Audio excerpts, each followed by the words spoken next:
आप देख रहे हैं इंडिया टाउन न्यूज, भारत की बात। नमस्कार, स्वागत है आपका इंडिया टाउन न्यूज के खास बुलेटिन खबरें राजनांदगांव में। मैं हूं आपके साथ रंजना राज। बुलेटिन की शुरुआत करने से पहले एक नजर आज की हेडलाइंस पर। राजनांदगांव की सड़कों का हाल बेहाल, बारिश से पहले ही उखड़ने लगी डामर, गुणवत्ता पर उठे सवाल, घटिया निर्माण या लापरवाही। डोंगरगांव क्षेत्र से महिला समूह में 11 लाख रुपए का हुआ गबन, अध्यक्ष पर पैसों की हेराफेरी का लगा आरोप, महिलाओं ने एसपी से की शिकायत। नवाचार के साथ एसबीआई शाखा की हुई शुरुआत, दिग्विजय स्टेडियम भवन में किया गया स्थापित, डॉक्टर रमन सिंह ने किया लोकार्पण।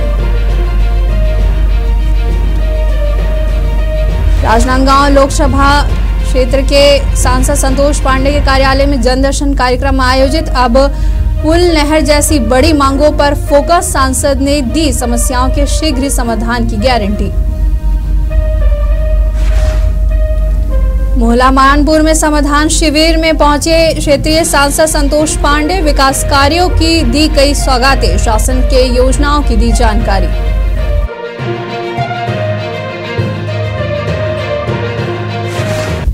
अब खबरें विस्तार से।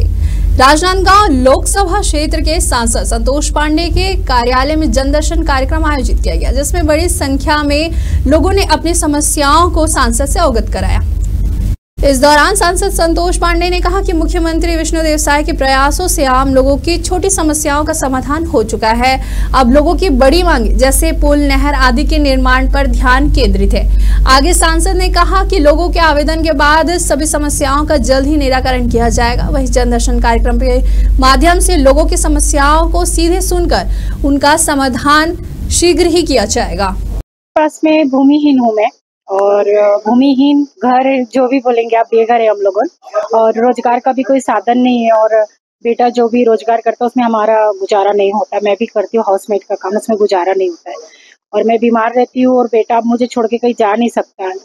तो इस वजह से मेरी दो समस्या थी कि एक घर का और एक रोजगार का। तो मैं रोजगार का समस्या लेकर आई थी कि मैं आर्थिक सहायता चाहती हूँ सर से, और मैं चाहूँगी कि जल्द से जल्द दिया जाए, क्योंकि हमारी स्थिति बहुत ज़्यादा ही खराब है। कि वास्तव में जो पहली समस्या जैसे होती, कच्ची सड़क है, मुर्मी वाला बना दो, मुर्मी वाला है, गिट्टी वाला, डामरीकरण कर, अब वैसी बातें नहीं आती, वो समस्या नहीं है। भारतीय स्टेट बैंक की मुख्य शाखा का स्थानांतरण कर अब इसे राजनांदगांव शहर के प्रमुख दिग्विजय स्टेडियम भवन में स्थापित किया गया है। इस नई शाखा का लोकार्पण छत्तीसगढ़ के पूर्व मुख्यमंत्री और वर्तमान विधानसभा अध्यक्ष डॉक्टर रमन सिंह ने विधिवत रूप से की। पूर्व में यह शाखा कमाठी लाइन क्षेत्र में स्थित है, जहां ग्राहकों को वाहन पार्किंग सहित अन्य कई परेशानियों का सामना करना पड़ रहा था। आम नागरिकों की सुविधा को ध्यान में रखते हुए अब इसे एक सुव्यवस्थित भवन में स्थानांतरित कर दिया गया है। इस लोकार्पण समारोह की शुरुआत छत्तीसगढ़ के स्वर कोकिला कविता वासनिक की मधुर आवाज में राष्ट्रीय गीत से किया गया है। वही कार्यक्रम में प्रमुख अतिथियों के रूप में सांसद संतोष पांडे, महापौर मधुसूदन यादव समेत बड़ी संख्या में भाजपा नेता, कार्यकर्ता और बैंक कर्मचारी उपस्थित रहे।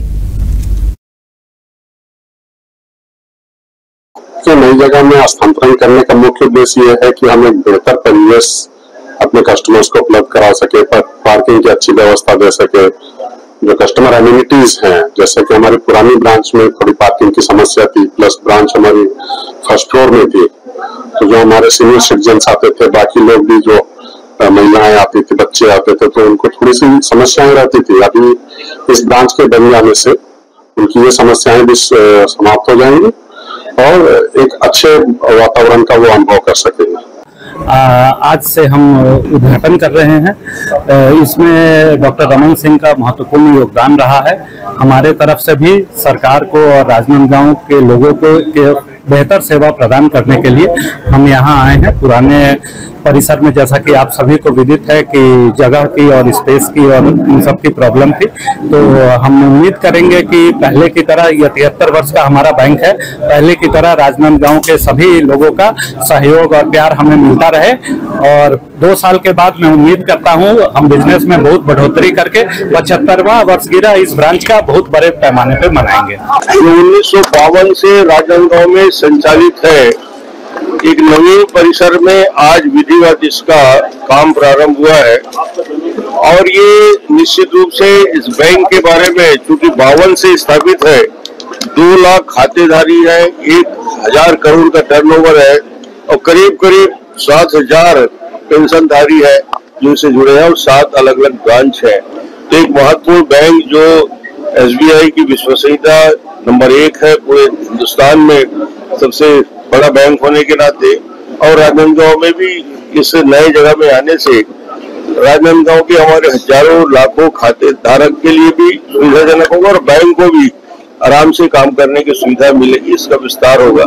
और सिन्हा जी जो ने बताया कि CSR मद में काम और यहाँ ज्यादा से ज्यादा स्पोर्ट्स एरिया के लिए देने के बारे में उन्होंने कहा कि मेरे हाथ में मैं कर लूंगा, और एक रीजनल ऑफिस से कंसेंट लेके चेस का बारे में भी विधिवत काम प्रारंभ कर दिया जाएगा। राजनांदगांव जिले के डोंगरगांव क्षेत्र से महिला स्वयं सहायता समूह की अध्यक्ष पर 11 लाख रुपए के गबन का गंभीर आरोप लगा है। यह आरोप समूह की ही अन्य सदस्य महिलाओं ने लगाया है, जिन्होंने इस पूरे मामले की शिकायत लेकर पहले स्थानीय थाना और फिर SP कार्यालय का रुख किया है। पीड़ित महिलाओं का आरोप है कि अध्यक्ष ने समूह के खातों से लाखों रुपए की हेराफेरी की है और इस संबंध में उन्होंने जब स्थानीय थाने में शिकायत दर्ज करानी चाहिए तो उन्हें 4 घंटे तक थाने में बैठाए रखा गया, लेकिन उनकी शिकायत दर्ज नहीं की गई। परेशान होकर महिलाएं राजनांदगांव पुलिस अधीक्षक कार्यालय पहुंचे और वहां भी अपनी बातें रखने की कोशिश की, लेकिन यहां भी उन्हें इंतजार के अलावा और कुछ नहीं मिला। पीड़ित महिलाओं का कहना है कि जब तक आरोपी के खिलाफ कड़ी कार्रवाई नहीं होती वे शांत नहीं बैठेंगी।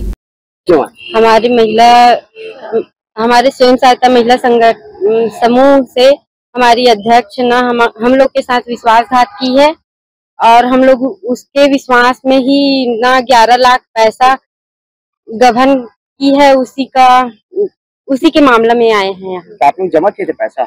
जी, और लोन लिए थे। जी। कौन गबन किया आपने? महिला क्या नाम है? श्रीमती गणेशिया बघेल।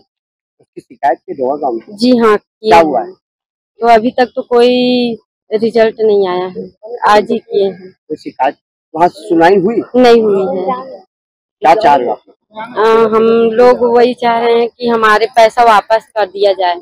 हमारा महिला समूह है, महिला समूह से 11 लाख हमारे अध्यक्ष हैं, निकाले थे लोन, लेकिन हम लोग को दिए थे आधा, लेकिन पूरा हम पटाए और पटाए नहीं, बैंक पूरा पैसा। कौन नहीं पटाया? गणेशिया बाई हमारा अध्यक्ष है। कितना पैसा ले लिए? 11 लाख लिए पूरा पैसा। उसकी शिकायत कहाँ कर? डोंगरगांव थाना में। क्या हुआ फिर? वहाँ 11 बजे से बैठे बैठे 4 बज गए, कुछ नहीं बताई, मतलब 1 महीना का टाइम दो ऐसे। कौन बोलता है? पुलिस आई। तो फिर यहाँ क्यों आए थे? यहाँ शिकायत करने। वहाँ सुनवाई नहीं हुई? नहीं है सुनवाई नहीं। जी, हम लोग रिपोर्ट करने आए थे डोंगरगांव थाना में, तो वहाँ टीए सर बैठे थे, तो टीए सर बोले कि आप किस मामला में आए हो करके, तो हम लोग बोले समूह के गबन की है हमारी महिला अध्यक्ष, इसमें हम लोग रिपोर्ट करने आए हैं ऐसे करके। तो हम लोग को बिठा के रख दिए सर, 11 बजे से आए थे और मैं देखूंगा ऐसा करके बोले। उसके बाद में कहे कि 6 साल तक आप लोग बर्दाश्त कर सके, तो क्या इसको नहीं बर्दाश्त कर सकते क्या 1 महीना को? तो सीधा हम लोग वहां से राजनांदगांव आ गए। कितने का गबन है? 6 लाख का। 6 लाख का एक है और 2.5 करोड़ का एक, नहीं 2.5 लाख का एक है। कौन किया गबन? इसको हमारे समूह के अध्यक्ष गणेशिया बघेल। पैसा गबन कर दी? जी। आप नहीं बता रहे? हिसाब नहीं बताई। क्या कार्रवाई चाहते हैं? तो हम लोग कार्रवाई चाहते हैं कि जल्द से जल्द उसको लाए करके। राजनांदगांव के पद्मश्री गोविंदराम नीलमरकर ऑडिटोरियम में उदयचल परिवार की ओर से 1 नेशन 1 इलेक्शन पर एक संगोष्ठी बैठक का आयोजन किया गया। इस महत्वपूर्ण मुद्दे पर व्यापक चर्चा करते हुए समाज के विभिन्न वर्गों के प्रतिनिधियों और विशेषज्ञों ने अपनी राय रखी। बैठक में उदयचल परिवार के चेयरमैन पद्मश्री डॉक्टर पुखराज बाफना ने 1 नेशन 1 इलेक्शन के आर्थिक और सामाजिक लाभों पर प्रकाश डाला। उन्होंने कहा कि अगर देश में एक साथ चुनाव कराए जाते हैं तो लगभग 5 लाख करोड़ रुपए की बचत हो सकती है। यह राशि देश के गरीबों की भलाई और विकास कार्यों में इस्तेमाल किया जा सकता है।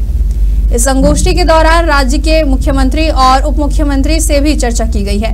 दोनों ही नेताओं ने अपने राजनीतिक अनुभव साझा करते हुए बताया कि एक साथ चुनाव कराने से केवल आर्थिक लाभ ही नहीं बल्कि प्रशासनिक स्थिरता, नीति निर्माण में निरंतर और संसाधनों की बेहतर उपयोगिता सुनिश्चित की जा सकती है।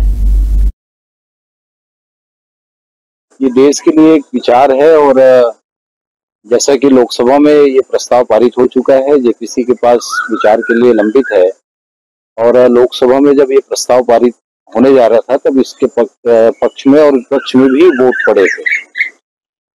तो जब विपक्ष में वोट पड़े और सर्वसम्मत लोग नहीं थे, इसलिए देश के लोगों को जागृत करने का संस्थाओं ने बीड़ा उठाया। उसी परिप्रेक्ष्य में आज विंध्याचल परिवार ने भी यहाँ पर इस विषय में एक संगोष्ठी रखी है। मैं उनको धन्यवाद कहना चाहता हूँ और ये देश के लिए बहुत ही आवश्यक विषय है। वक्त हो चुका है एक छोटे से ब्रेक का। खबरें और भी है, बने रहिए इंडिया टाउन न्यूज के साथ। अब खबर आपकी उंगलियों पर, हर खबर पर हमारा नजरिया। इंडिया टाउन न्यूज, भारत की बात। चलिए बढ़ते हैं अगली खबर की ओर। राजनांदगांव शहर की सड़कों के हालात दिन पर दिन खराब होती जा रही है। नगर निगम के द्वारा कराए जा रहे डामरीकरण कार्य की गुणवत्ता पर अब सवाल उठने लगे हैं। शहर के विभिन्न हिस्सों में सड़कों की परतें अभी से उखड़ने लगी है, जिससे आम नागरिकों को परेशानियों का सामना करना पड़ रहा है। आपको बता दें कि शहर में लगभग 42 स्थानों पर डामरीकरण का कार्य प्रस्तावित था, लेकिन अब तक केवल कुछ ही जगहों पर काम हो पाया है। जिन स्थानों पर कार्य किया गया है वहां की जो सड़कें हैं कुछ ही हफ्तों में टूटने लगी हैं। इससे यह साफ जाहिर होता है कि निर्माण कार्य में घटिया सामग्री का उपयोग किया गया है या फिर काम में लापरवाही बरती गई है। सबसे बड़ा सवाल यह है कि निर्माण कार्य की निगरानी करने वाले इंजीनियर और नगर निगम के अधिकारी इस लापरवाही पर मौन क्यों हैं? क्या इस कार्य की गुणवत्ता की जांच नहीं की गई है? नगर निगम के द्वारा करोड़ों रुपए के बजट में सड़क निर्माण के नाम पर खर्च किया जा रहा है, लेकिन नतीजा जनता के सामने है, अधूरी और उखड़ती हुई ये सड़कें। शहर में जो सड़कों के ऊपर बीटी का काम हुआ है और अभी कुछ सड़कें बची हुई हैं, उस पर भी हमारा काम चल रहा है। ये लगातार जो है इंजीनियर्स के सुपरविजन में हो रहा है। फिर भी यदि कहीं स्थिति है तो इसकी मैं जांच कराऊंगा और यदि ऐसी स्थिति है तो उसको फिर से हम रिपेयर भी कराएंगे। सुशासन तिहार के अंतर्गत समाधान शिविर का तीसरा चरण जारी है। इसी कड़ी में औंधी तहसील क्षेत्र में भी क्लस्टर बनाकर शिविर का आयोजन किया गया। शिविर में जन समस्याओं के समाधान के साथ साथ शासन की योजनाओं की जानकारी भी दी गई। जिले की दूरस्थ अंचल औंधी ग्राम पंचायत में आयोजित शिविर में क्षेत्रीय सांसद संतोष पांडे ने पहली बार लोकसभा में जीत के बाद पहुंचकर ग्रामीणों से सीधा संवाद किया। उन्होंने क्षेत्र के विकास को लेकर कई घोषणाएं भी की, जिनमें नवागांव में आदिवासी कन्या छात्रावास भवन का लोकार्पण, देवभूमि के पास रंगमंच और सामुदायिक भवन निर्माण की सौगात प्रमुख रही। हमारे मोहला जिला का ये औंधी क्षेत्र है और आप देख रहे हैं कितना उत्साह है, कितनी भीड़ है शासन की योजनाओं को जानने के लिए, उसका फायदा उठाने के लिए। इसमें सभी विभाग के स्टॉल लगे हैं और आज आपने देखा है कि किस प्रकार से लोग लाभान्वित हुए हैं। आवास योजना में मैं केवल यहाँ के सरपंच को पूछा तो उन्होंने बताया कि 103 आवास तो केवल मेरे पंचायत को मिली। तो इस प्रकार से 14,000 तो आवास के लिए एप्लीकेशन आया है, उसकी स्क्रीनिंग करके और जो पात्र होंगे फिर उसमें दिया जाएगा। इसी प्रकार यहाँ मैं कह सकता हूँ कि बहुत ही सफल शिविर, बहुत अच्छा आयोजन यहाँ के कलेक्टर महोदया ने किया है और जिसमें सबकी बहुत अच्छी भूमिका है। चुरिया ब्लॉक के ग्राम भोलापुर में सर्व ब्राह्मण समाज के द्वारा आयोजित परशुराम जयंती के कार्यक्रम में जिला पंचायत अध्यक्ष किरण रविंद्र वैष्णव और जनपद पंचायत अध्यक्ष संजय कुमार सिन्हा शामिल हुए। कार्यक्रम में विधि विधान से भगवान परशुराम की पूजा अर्चना कर गांव में शोभा यात्रा निकाली गई। इस अवसर पर जनपद पंचायत अध्यक्ष संजय कुमार सिन्हा ने भगवान परशुराम को विष्णु का 6वां अवतार बताया। वहीं जिला पंचायत अध्यक्ष किरण वैष्णव ने भी भगवान परशुराम पर अपने विचार प्रकट किए। बालोद जिले में वन विभाग की ओर से ग्राम देवतराई के मजदूर तांदुला जलाशय के पास धूमरा पठार के जंगल में वृक्षारोपण के लिए सीड बॉल बनाने गए मजदूर आकाशीय बिजली की चपेट में आ गए, जिससे एक मजदूर की मौत हो गई है और 3 अन्य गंभीर रूप से घायल हो गए। घायल मजदूरों का इलाज जारी है।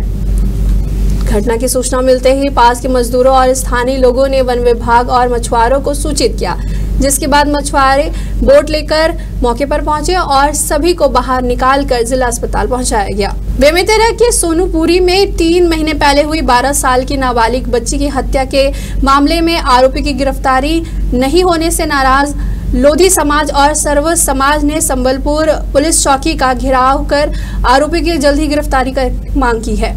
इस विरोध प्रदर्शन को कांग्रेसियों का समर्थन मिला। लोधी समाज और सर्व समाज ने एकजुट होकर विरोध प्रदर्शन किया और पुलिस के खिलाफ नारेबाजी की। उन्होंने चेतावनी दी कि अगर आरोपी को जल्द ही गिरफ्तार नहीं किया जाएगा तो वे उग्र आंदोलन करेंगे। संबलपुर चौकी अंतर्गत ग्राम सोनपुरी में हमारी एक बेटी है सोनाक्षी 11 वर्ष की, जो अपने पिताजी के साथ खेत गई हुई थी और लौटते समय एक दुराचारी ने उनके साथ दुष्कर्म करने का प्रयास किया और असफल होने के बाद उनको निर्मम हत्या कर दी है। और उसमें हम लोगों ने पुलिस प्रशासन लगातार गुहार लगाया, लेकिन पुलिस से कभी संतुष्टिपूर्ण जवाब नहीं मिला। 3 महीने के बाद हम लोगों को आंदोलन करना पड़ा। 2 मई को हम लोगों ने ज्ञापन दिया था, हम 12 मई को आंदोलन करने वाले थे, लेकिन पुलिस प्रशासन के द्वारा हमें समझाइश दी गई कि हमें वक्त दिया जाए और हमने वक्त दिया। उनके कहने पर ये डेट तय हुआ है कि 19 तारीख तक के हमें डेट दिया जाए और हम उनके कहने पर हमने डेट दिया हुआ था और आज 20 तारीख को आंदोलन किए हैं। आज भी आरोपी पुलिस के गिरफ्त से बाहर है। दुर्भाग्य की बात है कि आरोपी उसी दिन सेम डे में 16 फरवरी को पुलिस गिरफ्तार कर लेती है, लेकिन 17 तारीख को आरोपी पुलिस अभिरक्षा से फरार हो जाता है। घेराव इस प्रकार से रात को वाले हैं, उनके मीनाक्षी नाम की लड़की है जो 11.5 साल की उम्र है, खेत में काम करने के लिए गई थी। काम करते खेत में आते आते आधा रास्ता में एक दरिंदा ने पकड़ लिया और पकड़कर उसकी हत्या कर दी गई। और 1 महीना 22 दिन तक के पुलिस द्वारा किसी प्रकार की खोजबीन छानबीन नहीं किया गया। और जब लोधी समाज द्वारा घेराव की बात किया गया तो खोजने में लगा, जबकि पुलिस द्वारा उस आरोपी को घसीटते हुए तो लाए थे पुलिस चौकी पर, लेकिन हम तो चाहते हैं कि घसीटते हुए केवल फॉर्मेलिटी पूरा करने के लिए आए। राजनीतिक दबाव में आके चौकी से भाग जाता है, संबलपुर चौकी से, तो कहीं न कहीं पुलिस के अधिकारियों कर्मचारियों के ऊपर प्रश्न चिन्ह लगता है और इसके साथ सत्ता का साठगांठ है और जानबूझकर पुलिस विभाग अपराधी को पनाह दे रहा है। आज प्रदर्शन में क्या क्या मांगे थे? प्रदर्शन लोधी समाज के द्वारा किया गया था, जिसमें कांग्रेस पार्टी का भी समर्थन था और उसी पार्टी के बैनर पर हम लोग आए थे और लोधी समाज के साथ हम और हमारी पूरी पार्टी है। और आगे फिलहाल तो अभी हमने जो आरोपी है उसे गिरफ्तार करने के लिए मांग रखी है जिला प्रशासन से, और अगर गिरफ्तारी नहीं होगी, डेडलाइन दिया गया है 5 जून तक, उसके बाद आगे आंदोलन होगा जैसे समाज के वरिष्ठ लोग तय करेंगे।